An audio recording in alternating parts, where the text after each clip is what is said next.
दादाजी रेहान को घूरते हुए कहते हैं, कुछ जरूरी काम था तुमसे। रेहान भी पास के सोफे पर बैठकर कुछ बोलने ही वाला था कि दादाजी मुंह पर उंगली रखकर चुप रहने का इशारा करते हैं तो रेहान शांति से बैठ जाता है। दादाजी अपनी बात आगे बढ़ाते हुए कहते हैं, तुम्हें अपनी भाभी को अपने भाई की पसंद बनाने में मदद करनी होगी। ये सुन रेहान कुछ सोचते हुए कहता है, पर भाई तो गए। रेहान की बात सुन दादाजी आश्चर्य से पूछते हैं, गया? कहाँ गया वो?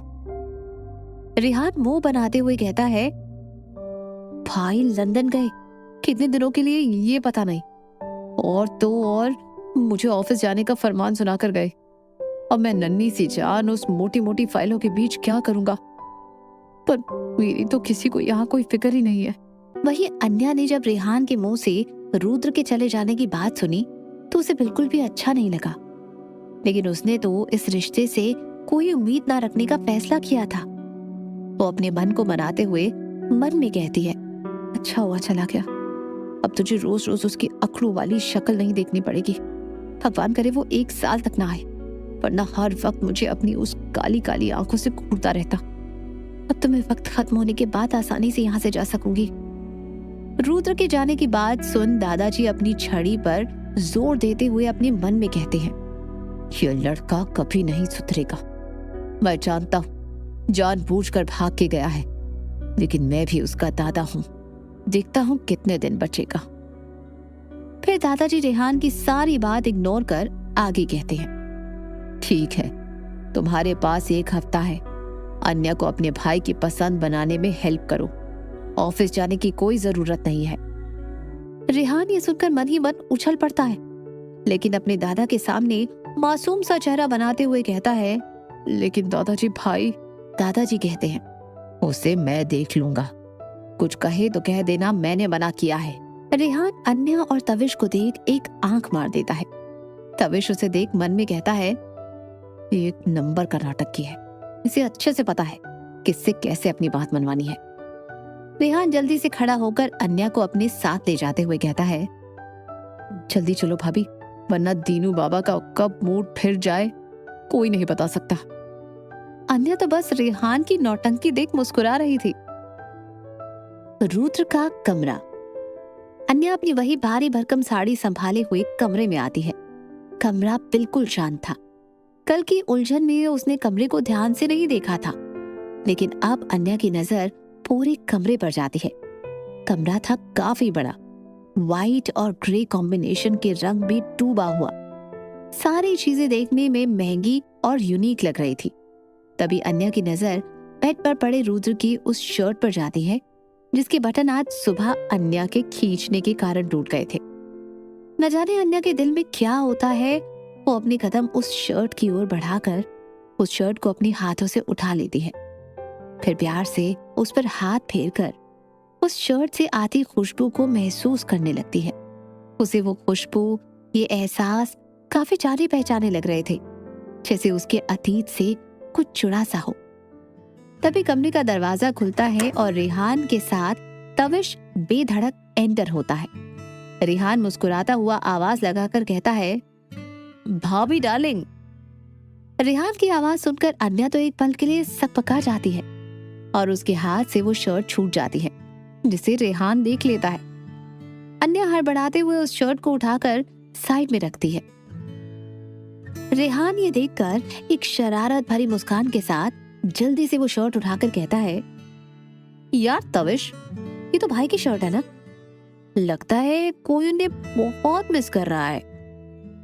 रेहान की बात सुन तविश भी हंस देता है, लेकिन अन्या को काफी एम्बैरस फील हो रहा होता है। वो नजर चुराते हुए कहती है, ऐसा कुछ नहीं है, वो तो बस शर्ट नीचे गिरी तो मैं उठा रही थी। रेहान ने सुनकर अन्या की बात को खींचते हुए कहता है, ओ, उठा रही थी? उसके ऐसे बोलने पर तो अन्या एम्बैरेसमेंट के कारण दबी जा रही थी। उससे समझ नहीं आ रहा था कि वो क्या करे। अन्या का चेहरा देख रेहान और तविश की हंसी छूट जाती है। तविश आगे बढ़कर रेहान के सिर पर हल्की चपत लगाते हुए कहता है, रिलैक्स भाभी, ये रेहान तो बस मजाक कर रहा था, आप उसकी बात को ज्यादा सीरियस ना लिया करो। रेहान मुंह बनाते हुए तविश को देखते हुए कहता है, तो क्या तेरी बात को सीरियसली लिया करे? फिर वो अन्या की तरफ मुड़कर कहता है, भाभी चले? अन्या सवालिया नजरों से उसको देखते हुए नरमी से पूछती है, कहाँ? रेहान मजाकिया लहजे में कहता है, रुद्र भाई की नगरी में। अन्या इतना तो समझ गए कि रेहान उसको फिर से छेड़ रहा है, लेकिन वो उसका बात का मतलब ना समझने पर असमंजस में देखकर कहती है, मतलब? रेहान मुस्कुराते हुए अन्या का हाथ पकड़कर आगे चलते हुए कहता है, मतलब शतलब हम रास्ते में डिस्कस कर लेंगे, पहले हमें यहाँ से जल्दी चलना होगा, क्योंकि अगर दीगू बाबा ने हमें अपने काम में देर करते हुए देख लिया तो उनका वो शाही हथियार मुझ पर चल जाएगा, इसलिए जल्दी चलो भाभी। रेहान ऐसे ही बोलते हुए अन्या को अपने साथ विला से बाहर ले आया। तविश भी ठीक उनके पीछे आ रहा था। अन्या को तो समझ ही नहीं आ रहा था कि वो चाह कहाँ रही है, लेकिन जब से वो आई थी उसके चेहरे पर अगर किसी की बातों से मुस्कान आई थी तो वो था रेहान। रेहान ने उसे काफी कंफर्टेबल फील कराया। उसे ऐसा बिल्कुल नहीं लगने दिया कि वो किसी नए शहर में अनजान लोगों के बीच थी। रेहान तविश और अन्या के साथ कार में बैठकर वहां से निकल जाता है। रास्ते भर रेहान अपनी बक बक और मजाक से अन्या को हंसाता रहता है। वक्त कब बीता और रास्ता कैसे कटा अन्या को कुछ पता ही नहीं चला। लगभग 1 घंटे बाद रेहान ने शहर के सबसे बड़े बुटीक के शोरूम के बाहर कार रोकी। वो बड़े प्यार से अन्या को अंदर लेकर आया। अन्या तो बस आंखें फाड़े चारों तरफ देख रही थी। एक मिडिल क्लास लड़की के लिए ऐसी जगह पर आना तो एक सपना ही था, लेकिन अब वो मिसेस अन्या रुद्र राय चौहान थी, जो पूरे देश का नहीं बल्कि पूरे एशिया का सबसे अमीर और पावरफुल इंसान था, जिसके आगे क्या मंत्री, क्या बिजनेसमैन और क्या अंडरवर्ल्ड सब झुकते थे। रुद्र ने इस मुकाम पर पहुंचने के लिए बहुत मेहनत की थी, यहाँ तक कि उसने खुद को भी भुला दिया था। अब उसके पास सब था, पैसा, पावर, नाम, शोहरत, लेकिन जो नहीं था वो था सुकून और खुशी। रेहान अन्या को वीआईपी एरिया में ले जाता है, जहां 2 लाइन में स्टाफ खड़े होकर उनका स्वागत कर रहे थे। रेहान ने अन्या के लिए पूरा स्टोर बुक कर दिया था, ताकि उसकी भाभी को कोई तकलीफ या ऑकवर्ड फील ना हो। रेहान वहां जाकर स्टोर के मैनेजर को कुछ इंस्ट्रक्शन देता है और अन्या को अपने साथ ले जाने का इशारा करता है। कुछ देर बाद अन्या कमरे में बैठी अपने सामने खड़ी सेल्स गर्ल के हाथों में पकड़ी ड्रेस को देख रही थी। उसकी तो आंखें ही खुली की खुली रह गई, क्योंकि सारी ड्रेसेस एक से बढ़कर एक थी। पर अन्या के लिए वो काफी ऑकवर्ड सी थी। अन्या तो उन्हें देखकर ही शर्म से पानी पानी हो रही थी। पहनना तो दूर की बात है, किसी का नेक डीप था तो कोई थाई से रिवीलिंग थी, तो किसी का बैक नहीं था, तो कोई बस नाम की ड्रेस थी। अन्या ये सारे कपड़े तो बिल्कुल नहीं पहन सकती थी। स्टोर मैनेजर अन्या को वो सारी ड्रेसेस ट्राई करने को कहता है, तो अन्या बिना कोई जवाब दिए चुपचाप बाहर आ जाती है। रेहान और तविश की नजर अब अन्या के हैरान परेशान चेहरे पर जाती है, तो वो भी जल्दी से उसके पास आते हैं। रेहान फिक्र भरे लहजे में पूछता है, भाभी क्या हुआ, आप ऐसे बाहर क्यों आ गई? ड्रेस पसंद नहीं आई क्या? उनकी बात सुनकर अन्या कुछ सोचते हुए नम आंखों से कहती है, रेहान मैं ऐसे कपड़े नहीं पहनती, और अगर तुम्हारे भाई को जिस्म की नुमाइश करने जैसी लड़की पसंद है तो मैं उनकी पसंद कभी नहीं बन सकती। मुझे ये सब बिल्कुल अच्छा नहीं लगता। अन्या की बात सुनकर रेहान को रियलाइज होता है कि अनजाने में उसने अन्या को बाकी लड़की जैसा समझ लिया था। उसे लगा कि उसके भाई की पसंद बनने के लिए कोई भी लड़की कुछ भी कर देगी, लेकिन अन्या तो उन जैसी नहीं थी। पर जब उसने अन्या की आंखों में आंसू देखे तो उसे बिल्कुल अच्छा नहीं लगा। वो अपने कान पकड़कर मासूमियत से कहता है, सॉरी भाभी, मुझसे गलती हो गई। मेरे रुद्र भाई ऐसे नहीं है, वो किसी को कपड़ों से जज नहीं करते। ये मेरी बेवकूफी और नादानी से हुआ, प्लीज माफ कर दो, और आप ऐसे रो मत प्लीज। उसकी बात सुनकर अन्या उसकी तरफ देखती है। रेहान की आंखों में सच में पछतावा था। अन्या जल्दी से उसका हाथ कान से हटाते हुए कहती है, "आह, कोई बात नहीं।" रेहान फिर हल्का मुस्कुराते हुए अन्या के कंधे पर हाथ डालते हुए कहता है, तो फिर हम अपनी शॉपिंग कंटिन्यू करते हैं और कुछ अच्छा सिलेक्ट करते हैं। अन्या भी स्माइल करते हुए हाँ में सर हिला देती है। रेहान और तविश ने खुद मिलकर पूरे स्टोर के अच्छे और अन्या की पसंद के हिसाब से कपड़े छान मारे। वो दोनों जैसे कपड़ों के समुद्र में डूब गए थे। चारों तरफ कपड़े और बीच में रेहान और तविश थे। तविश अपने सिर पर हाथ रखकर कहता है, यार आज तक मुझे एग्जाम के पेपर इतने टफ नहीं लगे जितना ये लड़कियों के कपड़ों को सिलेक्ट करना लगा। रेहान उसकी बात सुनकर कपड़े देखते हुए कहता है, यार कह तो सही रहा है, पर फिलहाल अपने पास और कोई चॉइस भी नहीं है। चल जल्दी कर। अन्य अंदर रूम में ढेर सारी ड्रेसेस ट्राई करके रेहान और तविश को दिखाती है। सारे ड्रेसेस में अन्या काफी खूबसूरत लग रही थी। लास्ट में जब अन्या ने एक रेड कलर का गाउन ट्राई किया तो रेहान तविश के साथ सारे स्टोर्स के वर्कर्स सिर्फ अन्या की सिंपल ब्यूटी को देखकर दंग रह गए। उनके स्टोर में काफी लोग आते थे, एक से बढ़कर एक खूबसूरत लड़कियां आती थी, लेकिन अन्या की सिंपल ब्यूटी आज सब पर भारी थी। रेहान ने तो चुपके से अन्या की वो फोटो लेकर रुद्र को भी भेज दी और कैप्शन में लिखा, beauty in red, you miss to see. सब अन्या की तारीफ करते हैं। अन्या के लिए ये सब काफी नया नया सा था, इसलिए वो काफी शर्मा रही थी। रेहान ने उसके लिए काफी सारे कपड़े पैक करवाए और घर भेजने को कहकर वो सबको लेकर वहां से निकल गया। कपड़ों में सब था, इंडियन, वेस्टर्न, सिंपल, कैजुअल। कपड़ों के बाद रेहान और तविश अन्या को रुद्र के फेवरेट रेस्टोरेंट ले गए, जो कि अभय का ही था। अभय काम से बाहर था, इसलिए वो उन लोगों को ज्वाइन नहीं कर सका, लेकिन तविश और रेहान को सब पहचानते थे, इसलिए सब ने उन्हें वही एरिया प्रोवाइड किया जो रुद्र के लिए हमेशा बुक रहता था।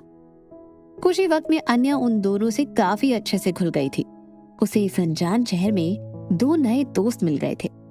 वो तो भूल ही गई थी कि जिस रिश्ते के आड़ में उसे ये खुशियां मिल रही थी, ये सिर्फ एक वक्त के लिए है। क्या अन्या बना पाएगी रुद्र के दिल में जगह? क्या रिएक्शन होगा जब रुद्र देखेगा अन्या की रेड गाउन में भेजी गई फोटो? जानने के लिए सुनते रहिए ये कहानी सिर्फ पॉकेट एफएम पर।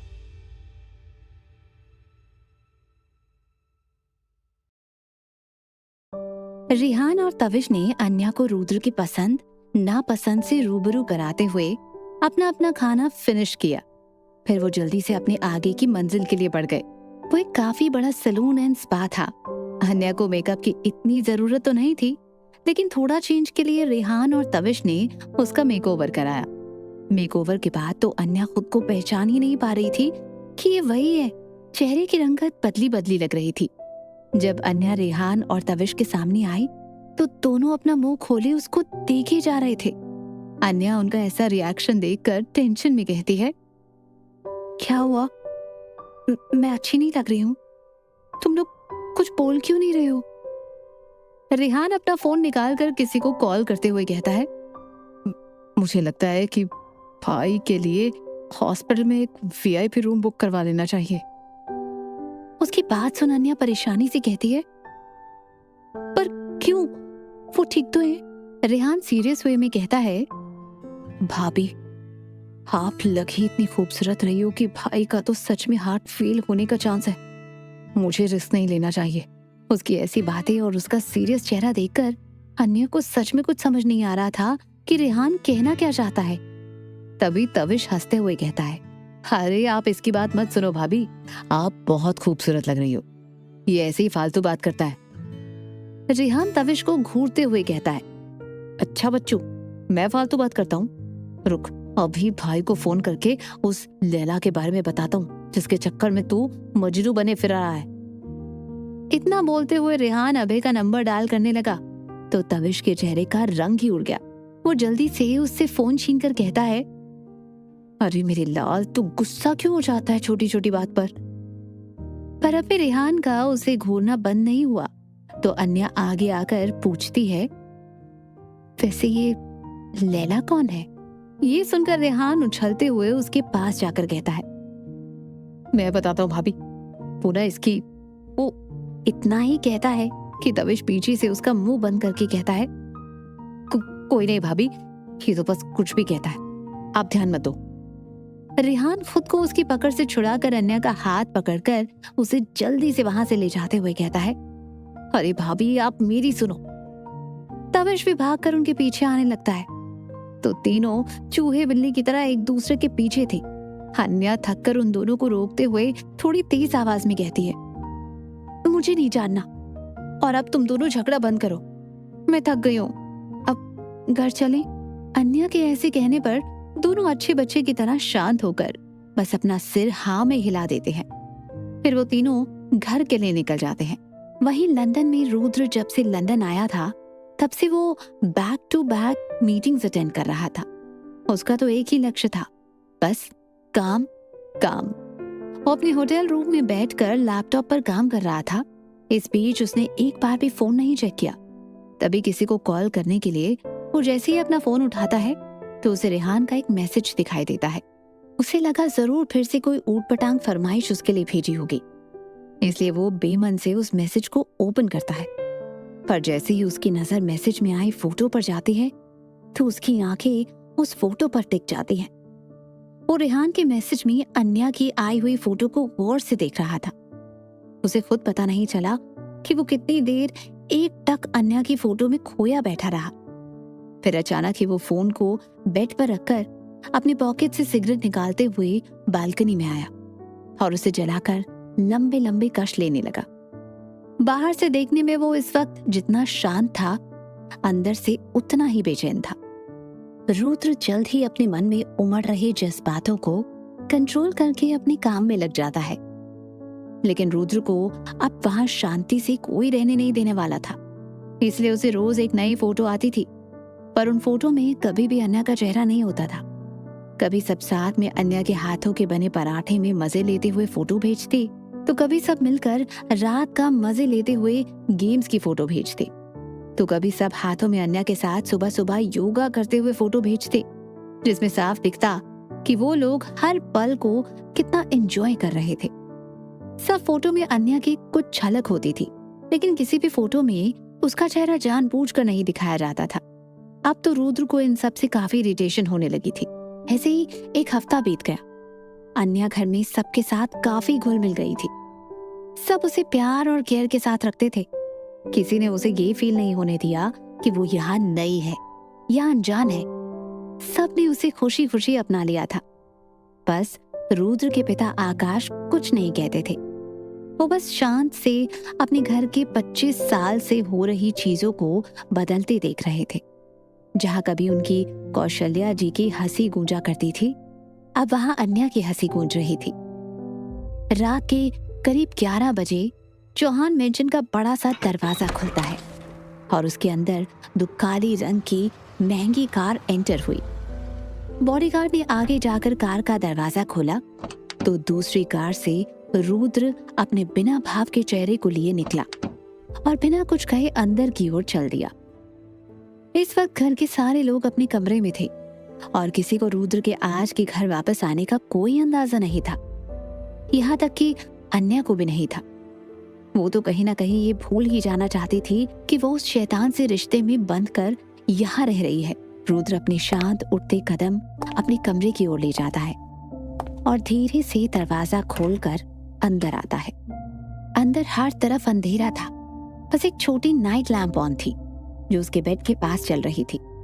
कमरे में आते ही रुद्र को एक नई सी खुशबू ने उसे चारों तरफ से घेर लिया, जिसे महसूस कर उसकी भौहें कुछ तन सी गई। उसकी तेज नजर सीधा अपने बेड पर सुकून से सोई हुई अन्या पर जाती है, जिसे देखकर वो अपने कदम उसकी ओर बढ़ा देता है। जैसे जैसे रुद्र अन्या की तरफ बढ़ रहा था, वैसे वैसे वो अपने आप में कुछ रिलैक्स महसूस कर रहा था।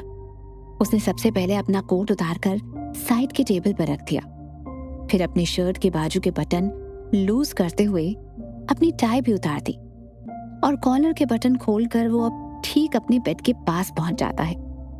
अन्या बड़े आराम से बेफिक्र होकर सो रही थी, जिसे देख रुद्र को अंदर से काफी चिढ़ मच रही थी। वो खुद से कहता है, मेरी नींद हराम करके खुद चैन से सो रही है। ऐसे कैसे मैं ये होने दे सकता हूँ। ये बोलते वक्त उसके चेहरे पर एक डेविल स्माइल था। वो बिना देरी किए उसका ब्लैंकेट हटाकर जमीन पर फेंक देता है। पर जैसे ही वो ब्लैंकेट अन्या के शरीर से अलग करके उसकी तरफ देखता है तो एक पल के लिए वो मानो जम सा जाता है। उसकी धड़कनें बढ़ जाती हैं। उसके ठीक सामने अन्या का परफेक्ट फिगर एक सिल्क की शॉर्ट नाइटी में लिपटा हुआ था। उसकी नाइटी उसके घुटनों से कुछ ऊपर तक आती थी, पर सोने की वजह से वो इस वक्त उसके थाई के ऊपर थी, जिससे उसकी पतली गोरी टांग रुद्र को साफ दिखाई दे रही थी। रुद्र अन्या की ओर अट्रैक्ट हो रहा था। उसके कान खुद से लाल हो रहे थे। उसकी नजर टांगों से होते हुए उसकी कमर, उसके चेस्ट, उसके नेक और उसके मासूम चेहरे के साथ उसके गुलाबी होठों पर फिसल रही थी। उसे अपने अंदर कुछ गर्मी सी महसूस होने लगी। वो बस उसे देखने भर से ही खो रहा था। उसकी चाहत, उसकी डिजायर दिल में जैसे दस्तक दे रही थी। लेकिन वो जल्दी से अपने मन में आते फैंटेसी को रोककर सारी बातों को झटकते हुए अपने अंदर अन्या के लिए गुस्सा और नफरत जगाने की कोशिश करता है। वो अपने मन में ये बात डालने की कोशिश करता है कि ये जो उसके सामने लड़की है, उसके दिल में कोई है। अब ये बात उसे चुभ रही थी। वो जल्दी से हल्का झुककर अन्या को अपनी गोद में उठा लेता है और गुस्से में एक नजर उसके चेहरे को देखकर जल्दी से उसे बालकनी में ले जाता है। अन्या गहरी नींद में थी, इसलिए उसे तो कुछ भी पता नहीं चलता कि आखिर अब उसके साथ क्या होने वाला है। रुद्र अन्या को बालकनी में ला एक 4 फीट की घास के बने कारपेट पर उसे जोर से पटक देता है। ऐसे अचानक से पटकने पर अन्या नींद में ही दर्द से कर्रा उठती है। वो अपनी आंख खोलकर अपनी कमर को सहलाते हुए अपने आसपास देखती है, पर ये क्या, वो तो बेड पर सो रही थी, लेकिन यहाँ बालकनी में कैसे आई? ये सोचते हुए उसकी नजर सामने 2 लंबी लंबी टांगों पर जाती है। अन्या कंफ्यूज सा चेहरा बनाकर जैसे ही ऊपर देखती है तो वो काफी हैरान रह जाती है, क्योंकि रुद्र उसे बिना किसी भाव के देख रहा था। अन्या ने सोचा भी नहीं था कि रुद्र अचानक से आज वो भी इतनी रात को आ जाएगा। लेकिन रुद्र उससे इस तरह यहाँ बालकनी में क्यों लेकर आया, ये सोचते हुए वो उससे देखने लगती है। अन्या कुछ कहती कि रुद्र पहले ही नीचे बैठकर उसको अपनी खा जाने वाली नजरों से घूरते हुए कहता है, लगता है तुम्हें हमारी शादी के रूल्स एक बार फिर याद दिलाने की जरूरत पड़ेगी मुझे। रुद्र के ऐसे कहने पर अन्या अपनी नजर नीचे करके अपनी लड़खड़ाती जबान से कहती है, लेकिन मैंने तो कुछ भी कॉन्ट्रैक्ट के विरुद्ध ऐसा नहीं किया। रुद्र अन्या के करीब बढ़ने लगता है, जिससे अन्या खुद ब खुद डर से पीछे हटने लगती है और वो बालकनी की दीवार से टकरा जाती है। रुद्र अपने दोनों हाथ उसके दोनों तरफ रखते हुए कहता है, मैंने तुमसे कहा था ना कि मेरी पत्नी बनने की कोशिश मत करना, तो फिर तुम मेरी गैर मौजूदगी में मेरे बेड पर क्या कर रही थी? तुम्हारी हिम्मत कैसे हुई मेरी चीजों को अपनी चीज समझने की? रुद्र के बोलने पर अन्या अपनी नजरें उठाकर उसे देखती है। वो दोनों इस वक्त काफी करीब थे, जिससे उनकी सांस आपस में घुल रही थी। अन्या उसके इस तरह करीब आने से काफी अनकंफर्टेबल फील कर रही थी। रुद्र उसकी आंखों में देखकर गुस्से में आगे कहता है, तुम्हारी सजा यही है कि आज तुम यहीं ठंड में सोओगी। और हाँ, आखिरी बार कह रहा हूं, मुझसे दूर रहना और मेरी चीजों से भी मेरी पत्नी बनने की कोशिश भी मत करना, क्योंकि तुम उस लायक नहीं हो, समझी? इतना कहकर वो गुस्से में अन्या को वहीं वैसे ही छोड़ अंदर जाता है और डोर लॉक कर देता है। अन्या तो वहीं बुत बनी वैसे ही बैठी थी, लेकिन उसे तब होश आता है जब रुद्र बालकनी का दरवाजा बंद कर देता है। अपनी गलतफहमी की वजह से किया है रुद्र ने अन्या से ऐसा व्यवहार। क्या दूर होगी उसकी ये गलतफहमी, या रुद्र करेगा अपनी हदें पार? जानने के लिए सुनते रहिए ये कहानी सिर्फ पॉकेट एफएम पर।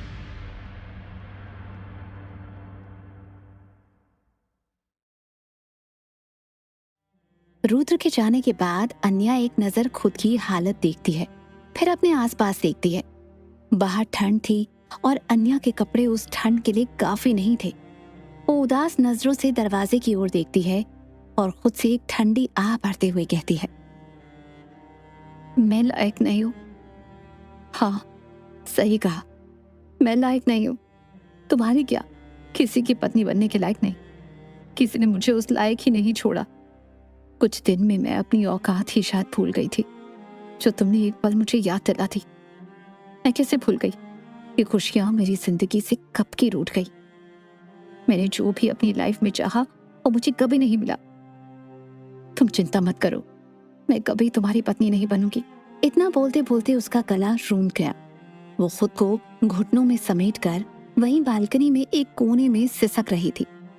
आज रुद्र की अनजाने में कही बातें अन्या को अपने अतीत के दर्द से रूबरू करा रही थी, जिसे वो कुछ दिनों से भूल गई थी। वहीं रुद्र वॉशरूम से फ्रेश होके बेड की जगह अपने सोफे पर लेट जाता है, क्योंकि बेड पर अन्या की खुशबू थी जो उसे काफी बेचैन कर रही थी। उसने अन्या से वो सब कह दिया था, लेकिन उसे न जाने क्यों अब अच्छा नहीं लग रहा था। उसका ध्यान बार बार ना चाहते हुए भी बाहर बालकनी की ओर जा रहा था। वो खुद को बड़ी मुश्किल से उसके पास जाने से रोक रहा था। दोनों की रातें जगते हुए बीती, अन्या की ठंड से तो रुद्र की बेचैनी से। रुद्र बेचैन सा सुबह जाकर वहीं बेड पर सो जाता है। अन्या की खुशबू से उसे अपनी सारी बेचैनी को सुकून मिलता है, जिससे उसे तुरंत नींद आ जाती है। अन्या जो सुबह कुछ देर के लिए सो गई थी, उसकी नींद बालकनी में खुलती है। वो अपनी आंखें मलते हुए जैसे ही उठने को होती है कि तभी उसकी कमर और पीठ में काफी जोर का दर्द होता है। वो अपनी होंठ को दांतों से दबाकर दर्द बर्दाश्त करने की कोशिश करती है और जैसे तैसे उठकर दरवाजे के पास आती है तो दरवाजा खुला था, क्योंकि रुद्र ने रात को ही खोल दिया था। अन्या अंदर आती है तो उसकी नजर बेड पर लेटी रुद्र पर जाती है, लेकिन वो अपनी नजर तुरंत उससे फेर कर वॉशरूम की ओर बढ़ जाती है। गर्म पानी के शावर से उसे पीठ और कमर के दर्द से कुछ राहत मिलती है। वो अपने कपड़े पहनकर कमरे में आती है और मिरर के सामने एक नजर खुद के मुरझाए चेहरे को देखती है। खुद के चेहरे को देखकर एक बार फिर कुछ आंसू की बूंदें उसके चेहरे पर आ जाती है, लेकिन वो उसे पोंछकर अपनी झूठी मुस्कान लाती है और तैयार होने लगती है। आज अन्या ने आसमानी रंग की हल्की साड़ी पहनी थी, माथे पर बिंदी, हाथ में चूड़ी, गले में रुद्र के नाम का मंगलसूत्र, होंठों पर हल्की लिपस्टिक और मांग में रुद्र के नाम का सिंदूर। बस यही सादगी भरा श्रृंगार अन्या की खूबसूरती को चार चांद लगा रहा था। वहीं रुद्र बेड पर लेटे लेटे अन्या की खूबसूरती में एक बार फिर खो सा गया। उसका दिल एक बार फिर अन्या के लिए जोर से धड़कने लगा। वो चाहते हुए भी उससे नफरत नहीं कर पा रहा था, बल्कि उसकी तरफ खींचा जा रहा था। अन्या तैयार होकर बिना रुद्र को देखे चुपचाप कमरे से निकल जाती है। रुद्र ने उसके आंसू के साथ छोटी मुस्कान को देख लिया था और यही बात उसके अंदर हलचल पैदा कर रही थी। वो खुद को अन्या के बारे में सोचने से रोक नहीं पा रहा था।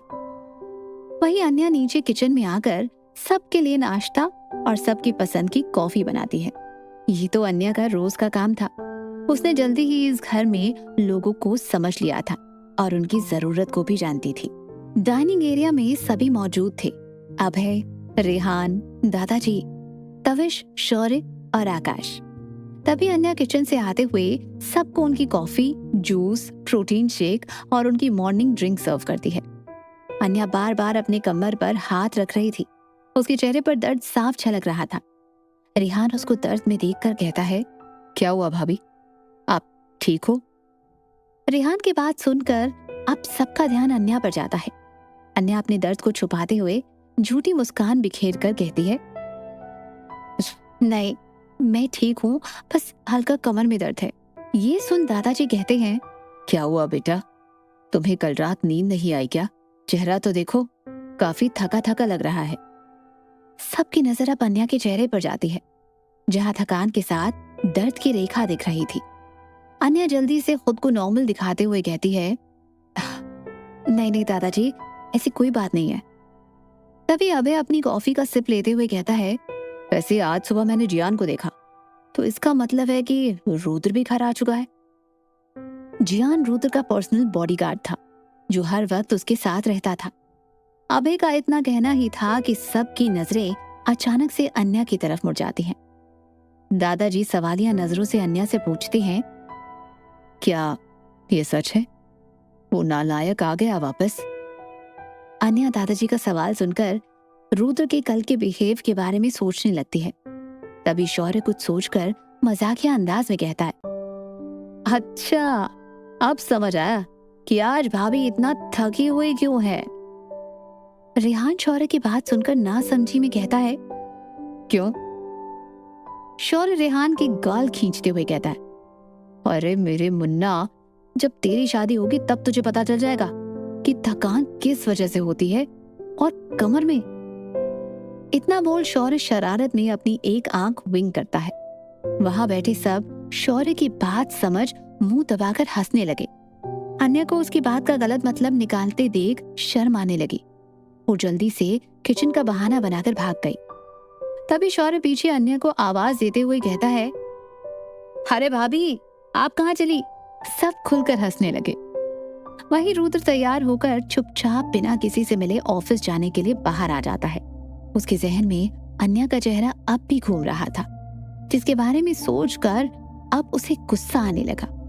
वो जल्दी से कार के अंदर जाने ही वाला होता है कि एक नौकर उसे रोकते हुए कहता है, सर, छोटी मैडम ने आपको नाश्ते के लिए बुलाया है।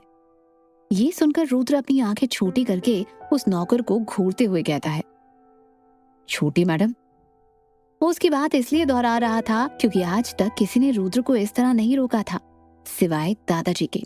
वो नौकर अपने कदम डर से पीछे लेकर नजरें झुकाए हुए कहता है, जी सर, सब आपका वेट कर रहे हैं। रुद्र अपने दांत पीसते हुए कहता है, कह दो अपनी मैडम से मुझे भूख नहीं है। इतना बोल वो अपने बॉडीगार्ड को चलने का इशारा करता है, लेकिन आज पहली बार जियान उसकी बात ना मान वही वैसे ही खड़ा रहा। रुद्र जब जियान का कोई रिस्पॉन्स नहीं देखता तो उससे गुस्से में कहता है, अब तुम्हें क्या अलग से इनविटेशन दूं चलने का? चलो। रुद्र के ऐसे कहने पर जियान अपना सिर झुकाकर नरमी से कहता है, सर हम नहीं जा सकते जब तक आप नाश्ता नहीं कर लेते, ये मैडम का ऑर्डर है। अन्या का नाम सुन रुद्र की भौहें तन जाती हैं। आज तक किसी की हिम्मत नहीं हुई थी उसे रोकने की, पर आज अन्या ने ये जुर्रत की है।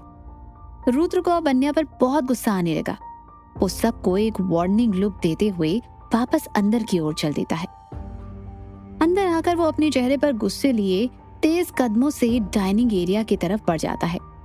उसके जहन में बस अन्या का खुद पर हुक्म चलाना घूम रहा था, जिसकी वजह से उसने आज सच में अन्या को उसकी औकात दिखाने का ठान लिया था।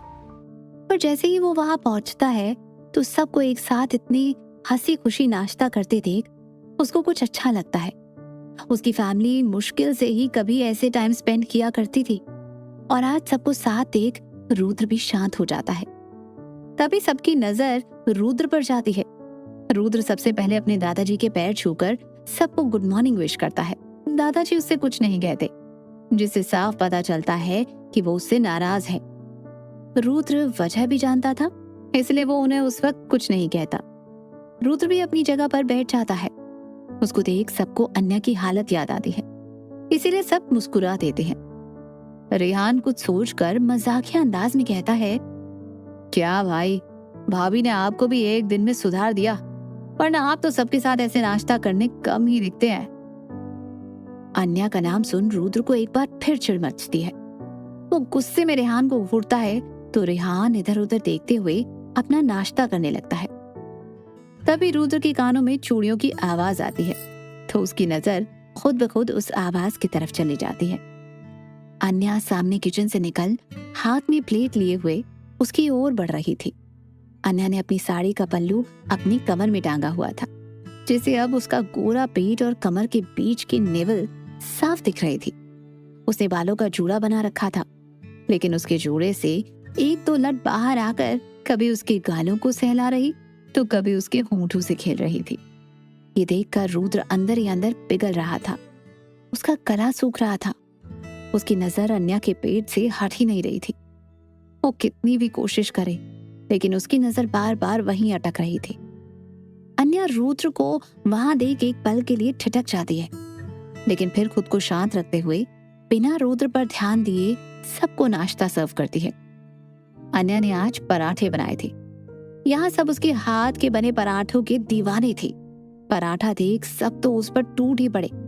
अन्या ने सबको सर्व किया सिवाय रुद्र के। दादाजी ये देख अन्या से कहते हैं, अन्या बेटा, रुद्र को भी पराठे दो। अन्या दादाजी के ये कहते ही अपनी नजर उठाकर रुद्र को देखती है जो उसे ही देख रहा था। वो अपना सिर हाँ में हिलाकर रुद्र के पास आ जाती है।